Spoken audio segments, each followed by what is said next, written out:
A delicious ham steak is an easy way to enjoy a ham dinner without cooking a whole ham. Cooked in a skillet, a small ham steak cooks in just 10 minutes. Hi, I'm Joni from OneDishKitchen.com, your #1 source for single-serving recipes.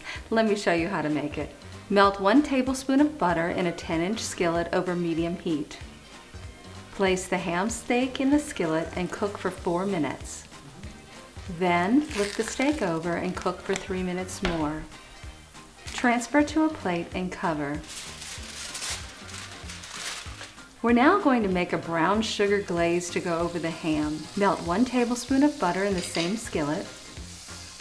Stir in 1 tablespoon of brown sugar and 1/8 of a teaspoon of ground cinnamon. Cook, stirring frequently, for 2 minutes. Pour the sauce over the ham steak and enjoy.